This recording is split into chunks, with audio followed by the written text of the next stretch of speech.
नमस्कार मंडळी, आज आपण पाहणार आहे नागपंचमी स्पेशल लाडूची रेसिपी.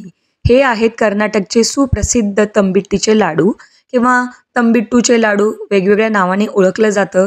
अतिशय सोपे आहेत. नागपंचमीला वेगवेगळ्या भागामध्ये वेगवेगळे पदार्थ बनवले जातात. आमच्याकडे तरी खीर आणि कानोले बनवतात. तुमच्याकडं काय बनवतात मला कमेंटमध्ये नक्की सांगा. आणि ही रेसिपी जर तुम्हाला आवडली तर आपल्या चॅनलला सबस्क्राईब करायला बिलकुल विसरू नका. तर चला मग आता वेळ न लावता रेसिपीला सुरुवात करूया. सगळ्यात अगोदर लाडू बनण्याकरता अर्धा कप आपण इथे शेंगदाणे घेतलेले आहेत.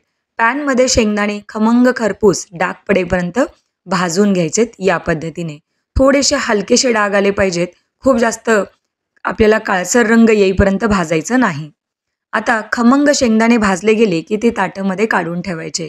कारण गरम गरम शेंगदाणे तुम्ही मिक्सरमध्ये वाटायला घेतलात तर ते शेंगदाणे व्यवस्थित वाटले जात नाहीत. त्यामध्ये मॉइश्चर क्रिएट होतं किंवा ओलावा आल्यासारखा वाटतो आणि लाडू लवकर खराब होऊ शकतात. त्यामुळं शेंगदाणे थंड करून त्याची बारीक पावडर करावी. आता लगेच पॅनमध्ये बाकीची जिन्नसं भाजून घ्या. साधारणतः आपण अर्धा कप इथे सुकं खोबरं डेसिकेटेड कोकोनट घेतलेलं आहे. 1/4 कप आपण तीळ घेतलेले आहेत आणि साधारणतः 2 चमचे आपण इथे खसखस घेतलेली आहे. प्रमाण अतिशय अचूक आहे. डिस्क्रिप्शन बॉक्समध्ये मी साहित्याची लिस्ट देणारच आहे. सोबत मी तुम्हाला साहित्य पण सांगत आहे. खरंच खूप सोपी रेसिपी आणि अगदी चविष्ट चवदार हे लाडू तयार होतात. नागपंचमीला आमच्याकडे तवा ठेवण्याची पद्धत नाही किंवा तवा ठेवून कुठलाही पदार्थ बनवला जात नाही.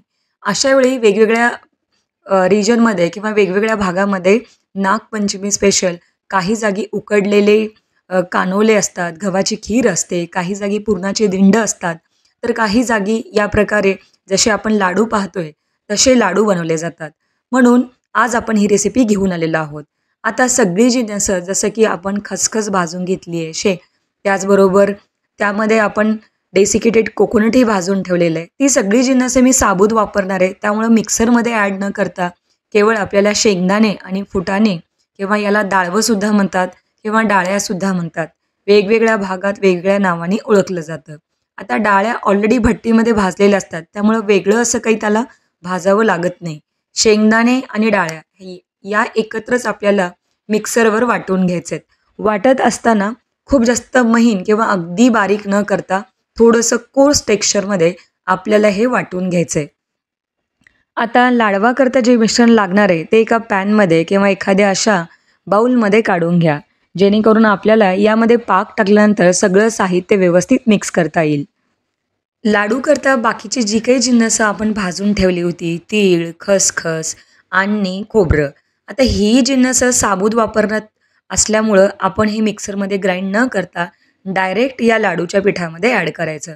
मी सांगितल्याप्रमाणे की ऑलरेडी आपल्या ज्या काही डाळ्या असतात त्या भट्टीमध्ये भाजलेल्या असतात त्यामुळं वेगळं असं त्याला भाजावं लागत नाही. अगदीच जर तुमच्याकडे खूप नरम पडलेल्या असतील तर अशा वेळी पॅनमध्ये 1 ते 2 मिनटं गरम करून मग मिक्सरमध्ये वाटू शकता.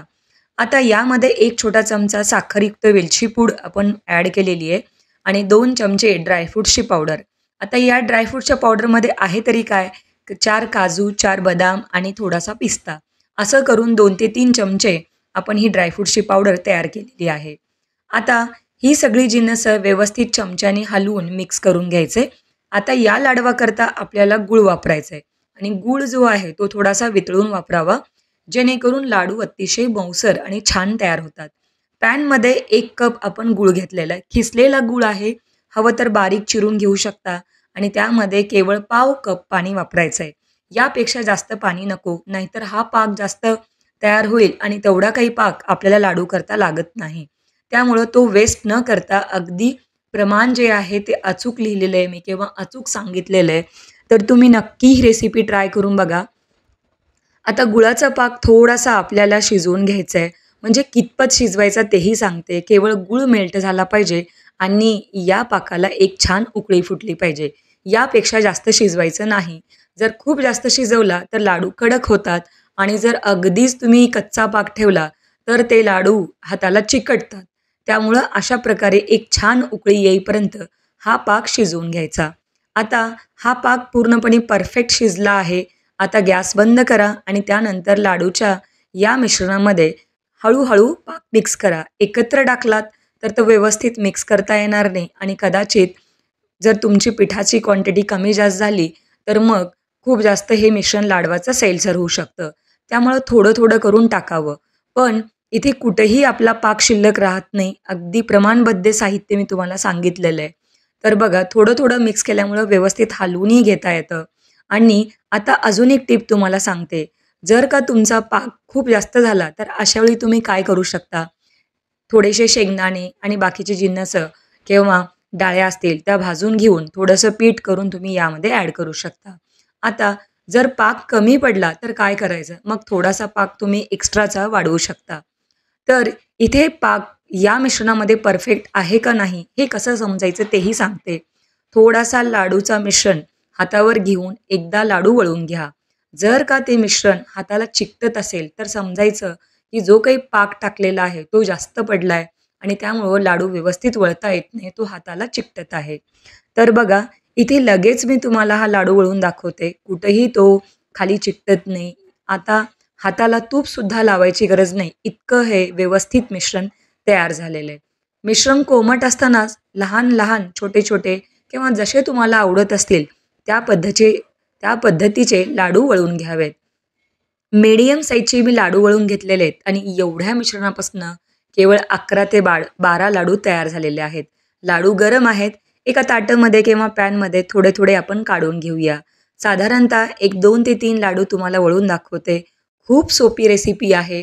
नागपंचमी स्पेशल हे लाडू कर्नाटकमध्ये बनवले जातात. इवन शिवरात्रीला नैवेद्य म्हणून सुद्धा या प्रकारचा लाडवाचा नैवेद्य दाखवला जातो.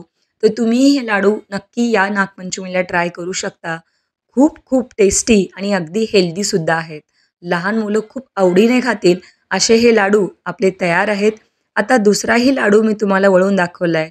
साईज तुमच्या इच्छेप्रमाणे थोडीशी लहान, थोडीशी मोठे जसे आवडत असतील तसे लाडू वळवून घ्या. आता अशा प्रकारे आपण बाकीच्या मिश्रणाचे सुद्धा लाडू वळवून घेऊया आणि वन बाय वन ताटामध्ये काढून घेऊया. थोडेसे थंड झाले की मग हा लाडू अजून थोडासा घट्ट होतो आणि व्यवस्थित तो खायलाही येतो. आता थोडेसे नरम आहेत कारण हे अगदी गरम-गरम लाडू मी तुम्हाला तोडून दाखवत आहे. अप्रतिम चवीचे हेल्दी पौष्टिक नागपंचमी स्पेशल तंबिटाचे लाडू तयार आहेत. नक्की ट्राय करा. हे लाडू अतिशय टेस्टी लागतात आणि जर तुम्ही करून ठेवले तर ते जास्त दिवस किंवा 1 महिना तरी काहीही होत नाही. बाहेरही ठेवून खाऊ शकता. आता लाडू केल्यानंतर तुमचा अभिप्राय कमेंटमध्ये नक्की सांगा आणि नागपंचमी स्पेशल अजून कुठल्या रेसिपी तुम्हाला पाहायला आवडतील त्याही कळवा.